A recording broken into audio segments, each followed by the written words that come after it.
نحمده ونصلي على رسوله الكريم أما بعد فأعوذ بالله من الشيطان الرجيم بسم الله الرحمن الرحيم رب اشرح لي صدري ويسر لي أمري واحلل عقدة من لساني يفقهوا قولي واجعل لي وزيرا من أهلي.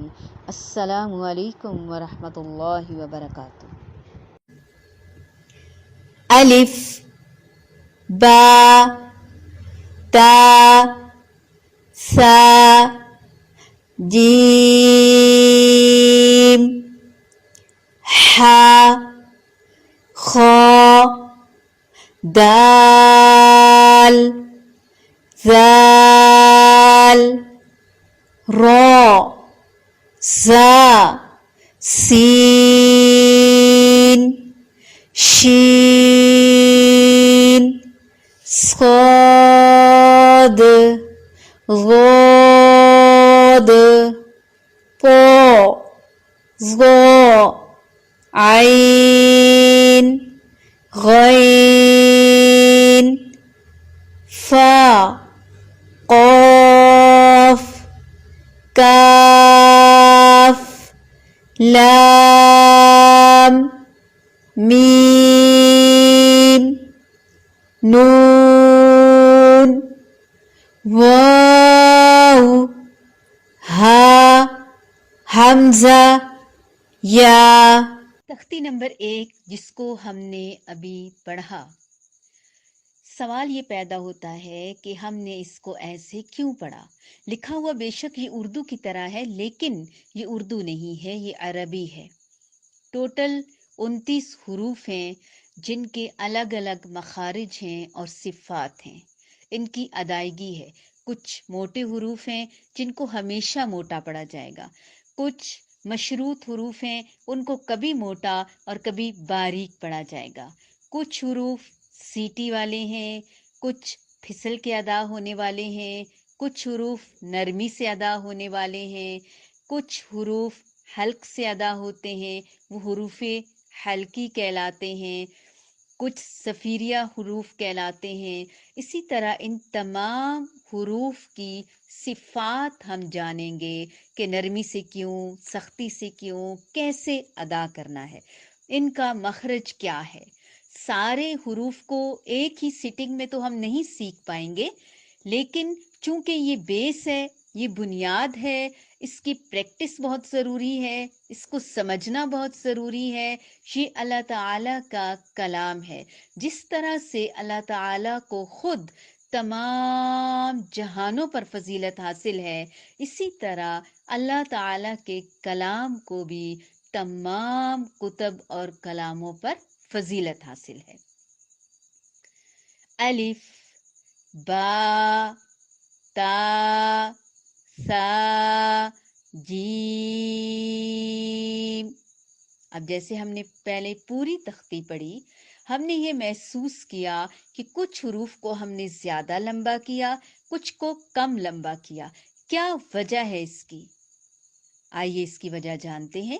آپ یہ دیکھیں قاعدے پہ کہ کچھ حروف 2 حرفی حروف ہیں اور کچھ 6 حرفی حروف ہیں.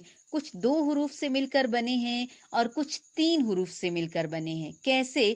جیسے با اور الف، با، تا اور الف، سا الف، جیم یا میم جیم. تو جو 3 حروف سے مل کر بنے ہیں ان کو زیادہ لمبا کرنا ہے، اور جو 2 حروف سے مل کر بنے ہیں ان کو کم لمبا کرنا ہے، سوائے الف اور حمزہ کے.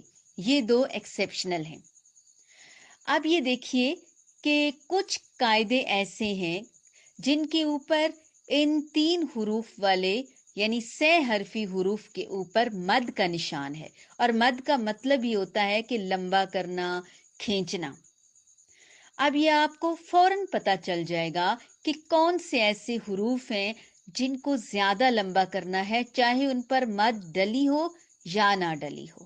کیونکہ سارے ماشاءاللہ بچے اردو کو پڑھتے ہیں، جانتے ہیں، سمجھتے ہیں، اس لیے کوئی بھی مشکل نہیں ہوگا کہ جیسے جیم یا میم، اسی طرح دال، الف اور لام، इसी तरह सीन, या और नून, सीन, आखिर तक आप देखेंगे सारे तो नहीं लेकिन चंद एक हुरूफ ऐसे हैं जो सह हरफी हुरूफ हैं और उनको यकीनन हम लंबा करके पढ़ेंगे। यहाँ तक बात समझ आ गई। अब हमने देखना ये है कि जैसे अलिफ है तो अलिफ का क्या मखरज है। अलिफ, अलिफ, ना तो इसको लंबा करना है, ना ही लाम के नीचे जेर की बजाय जबर पड़नी है। आलूफ, आलफ, आलीफ, ऐसे नहीं, अलिफ, अलिफ, अलिफ, तेजी से मुंह के खाली हिस्से से अदा होगा। लेकिन कैसे? अब देखें, जब हम अदा कर रहे हैं अलिफ तो लाम के मखरज पे भी जुबान लगती है, तो मुश्किल लगता है ना ऐसे। तो फिर हमने ये चेक करना है कि आया अलिफ कैसे अदा होगा। प्यारे बच्चों, अलिफ जो है ये सिर्फ पूरे कुरान में हरूफ मुक़त्तआत में इस्तेमाल हुआ है। हरूफ मुक़त्तआत में अलिफ इस्तेमाल हुआ है, बाकी हर जगह अलिफ मद्दा इस्तेमाल हुआ है या हमजा इस्तेमाल हुआ है। ये जब आप कुरानिक लेसन पढ़ेंगे तो आपको इंशाअल्लाह मजीद समझ आएगा। और जो अलिफ की साउंड है आ, जैसे हमने बा, ता, सा पढ़ा, उर्दू में जैसे बे, ते कहते हैं, बे के बाद जो अलिफ है ना ये आ की साउंड निकाल रहा है, बा बना रहा है उसको। ते के बाद जो अलिफ की साउंड है ये इसको ता बना रहा है। इसी तरह सा, आ, तो ये मुंह के खाली हिस्से से अदा होगा जिसको जौफे दहन कहते हैं। यहाँ से 3 हुरूफ अदा होते हैं और तीनों हुरूफे मद्दा होते हैं जिनको मखरज के एतबार से जौफिया कहते हैं। अलिफ मुंह के खाली हिस्से से, बा दोनों होंठों के गीले हिस्से से, दोनों होंठों के तर हिस्से के मिलने से। कौन से तर हिस्से? जो ऑटोमेटिकली खुद ही कुदरती तौर पर बात करते हुए मिलते हैं और अलग हो जाते हैं। बा, बा, बा, होंठों को मरोड़ेंगे भी नहीं और सख्ती भी नहीं करेंगे। अब कई बच्चों को जब हम कहते हैं ना कि होंठों के गीले हिस्से से, तर होंठों से, तो वो पहले होंठों को गीला करते हैं। ऐसे नहीं करना बच्चों। जो होंठों की अंदर वाली शेप है वो ऑटोमेटिकली पहले से ही गीली होती है, वेट होती है। बाहर वाले जो होंठ होते हैं जिन पे लिपस्टिक लगाते हैं वो खुश्क होते हैं। तो बा दोनों होंठों के गीले हिस्से के अदा करने से, मिलाने से अदा होता है। दोनों होंठ जहां पे कुदरती तौर पर वेट और तर होते हैं वहां से बा अदा होता है इंतहाई नरमी से। हुरूफ शफविया कहते हैं इनको, और सख्ती नहीं करनी और दबा के अदा नहीं करना। ता जुबान की नोक और सनाया उलिया यानी ऊपर वाले सामने वाले 2 दांतों की जड़ से जब जुबान की नोक लगेगी तो यहां से ता अदा होगा। इसी तरह सा जुबान की नोक और सनाया उलिया का सिरा, किनारा, सनाया उलिया के सिरे या किनारों के साथ जुबान की नोक जब टकराएगी तो वहां से सा अदा होगा।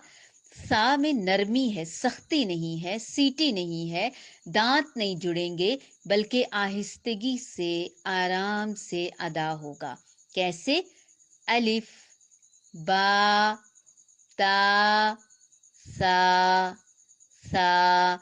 बा और ता आपके लिए आसान है, मुश्किल नहीं है। बस सा में थोड़ी सी मुश्किल होगी कि सीन की तरह ना हो, सख्ती ना हो, मोटा ना हो स्वाद की तरह। बस नरमी से और आराम से इसको अदा करना है और एक अलिफ के बराबर लंबा करना है, बा को भी, ता और सा को भी। समझ आ गई होगी। अलिफ, बा, ता, सा।